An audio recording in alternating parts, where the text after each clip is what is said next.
মধ্যপ্রাচ্যে কিন্তু পরিস্থিতি বেশ থমথমে। বছরের পর বছর ধরে যে ছায়াযুদ্ধ চলছিল সেটা এখন প্রায় সরাসরি সংঘাতের পর্যায়ে চলে এসেছে। একদিকে ইরান, অন্যদিকে ইসরায়েল, এই অঞ্চলের সবচেয়ে শক্তিশালী দুটো সামরিক শক্তি একেবারে মুখোমুখি। চলুন এই জটিল সমীকরণটা একটু সহজ করে বোঝার চেষ্টা করি। তাহলে আসল প্রশ্নটা কি? যদি সত্যি সত্যি একটা বড়সড় যুদ্ধ বেঁধে যায়, কে আসলে এগিয়ে থাকবে? একদিকে ইরানের ওই বিশাল সৈন্য আর মিসাইলের ভাণ্ডার, আর ঠিক তার উল্টো দিকে ইসরায়েলের সব আধুনিক টেকনোলজি। আজকের এই আলোচনায় এই পুরো হিসাবটাই একবার মিলিয়ে দেখা যাক। তো প্রথমেই আসা যাক স্থলবাহিনীর কথায়, মানে মাটির লড়াইয়ে কার শক্তি কতটা সেটা একটু দেখে নেওয়া যাক। আচ্ছা, শুরুতেই যদি জনসংখ্যার দিকে তাকানো যায় তাহলে দেখবেন পার্থক্যটা বিশাল। ইরানের জনসংখ্যা প্রায় 9.25 কোটি, আর সেখানে ইসরায়েলের মাত্র 95 লক্ষ। এই এনর্মাস জনসংখ্যা কিন্তু ইরানের জন্য একটা বড় সুবিধার জায়গা। মানে যুদ্ধ যদি লম্বা সময় ধরে চলে তাহলে তাদের হাতে সৈন্য সরবরাহ করার মতো অনেক বেশি লোক থাকবে। সক্রিয় সৈন্যের সংখ্যার দিক দিয়েও কিন্তু ইরান অনেকটাই এগিয়ে।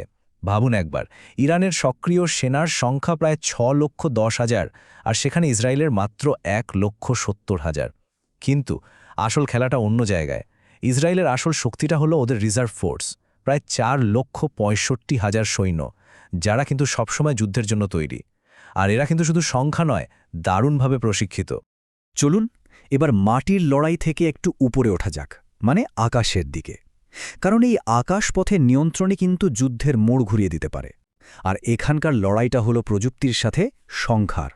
দেখুন, ইসরায়েলের হাতে আছে বিশ্বের সবচেয়ে আধুনিক যুদ্ধবিমানগুলোর একটি F-35 স্টিলথ ফাইটার। এগুলো এতটাই আধুনিক যে শত্রুপক্ষের রাডারে প্রায় দেখাই যায় না। শুধু তাই নয়, ওদের আকাশকে সুরক্ষিত রাখার জন্য আছে আয়রন ডোম আর অ্যারো এর মতো জবরদস্ত ডিফেন্স সিস্টেম, যেগুলো আকাশেই রকেট বা মিসাইল ধ্বংস করে দিতে পারে।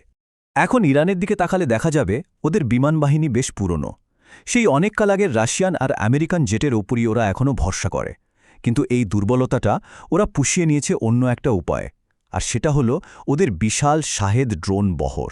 এই ড্রোনগুলো কিন্তু যে কোনো দেশের প্রতিরক্ষা ব্যবস্থার জন্য একটা বিরাট চ্যালেঞ্জ। ইরানের এই ড্রোন আর মিসাইল ব্যবহারের পেছনে একটা বিশেষ কৌশল কাজ করে, যেটাকে বলে স্যাচুরেশন অ্যাটাক। এর মানে হল একসাথে এত পরিমাণে ড্রোন বা মিসাইল হামলা করা যে বিপক্ষের ডিফেন্স সিস্টেম আর কুলিয়ে উঠতে পারে না, একেবারে দিশেহারা হয়ে যায়। ঠিক এখানেই একটা খুব গুরুত্বপূর্ণ প্রশ্ন চলে আসে। আমরা সবাই জানি ইসরায়েলের আয়রন ডোম অসাধারণ এক প্রতিরক্ষা ব্যবস্থা, কিন্তু যদি হাজার হাজার ড্রোন আর মিসাইল একসাথে হামলা করে তখন কি হবে? আয়রন ডোম কি সেটা সামলাতে পারবে? এই প্রশ্নটাই আমাদের আলোচনার পরবর্তী ধাপে নিয়ে যাচ্ছে। এখানেই সমীকরণটা একটু ইরানের দিকে ঝুঁকে পড়ে, কারণ ইরানের সবচেয়ে বড় শক্তির জায়গা, বা বলা যেতে পারে আসল তুরুপের দাস হল ওদের মিসাইল। হ্যাঁ, বিভিন্ন রিপোর্ট অনুযায়ী গোটা মধ্যপ্রাচ্যে সবচেয়ে বড় আর সবচেয়ে বিভিন্ন ধরনের মিসাইলের ভাণ্ডার কিন্তু ইরানের কাছেই আছে। ওদের শাহাব 3 বা নতুন খাইবার শেকানের মতো মিসাইলগুলো এতটাই শক্তিশালী যে ইসরায়েলের যে কোনো জায়গায় আঘাত করতে পারে। আর এই ভয়ঙ্কর অস্ত্রগুলো ওরা লুকিয়ে রাখে পাহাড়ের গভীরে তৈরি বিশাল সব বাংকারে। প্রচলিত সৈন্য, বিমান বা মিসাইলের বাইরেও কিন্তু দুই দেশের হাতেই এমন কিছু লুকানোর শক্তি আছে যা যুদ্ধের ফলাফল নির্ধারণে বিশাল ভূমিকা রাখতে পারে। দুই দেশের এই লুকানো শক্তির মধ্যে একটা বড় পার্থক্য আছে। একদিকে ইসরায়েলের কাছে আছে অঘোষিত পারমাণবিক অস্ত্র। ঠিক কতগুলো আছে তা কেউ জানে না, তবে ধারণা করা হয় ৮০ থেকে ৯০টির মতো হবে। আর অন্যদিকে ইরানের শক্তি হল এর প্রক্সি নেটওয়ার্ক, মানে লেবাননের হিজবুল্লাহ থেকে ইয়েমেনের হুথিদের মতো সব মিত্র সংগঠন, যারা ইসরায়েলকে চারদিক থেকে ঘিরে রেখেছে। তবে এখানে একটা কথা পরিষ্কার করে বলা দরকার, ইরানের কাছে কিন্তু এখনও পারমাণবিক বোমা নেই, কিন্তু ওরা ইউরেনিয়াম সমৃদ্ধ করার প্রক্রিয়ায় এতটাই এগিয়ে গেছে যে ওদেরকে এখন একটা নিউক্লিয়ার থ্রেশোল্ড দেশ বলা হয়। মানে পারমাণবিক বোমা বানানোর একেবারে দ্বারপ্রান্তে পৌঁছে গেছে ওরা। এত সব সামরিক শক্তির চুলচেরা বিশ্লেষণের পর এবার আসা যাক সবচেয়ে গুরুত্বপূর্ণ প্রশ্নে।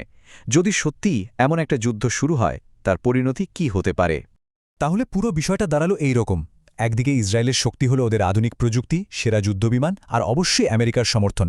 অন্যদিকে ইরানের শক্তি হলো ওদের বিশাল সৈন্য সংখ্যা, মিসাইলের ভণ্ডার আর ওই প্রক্সি নেটওয়ার্ক, যা ওদেরকে একটা বাড়তি সুরক্ষা দেয়।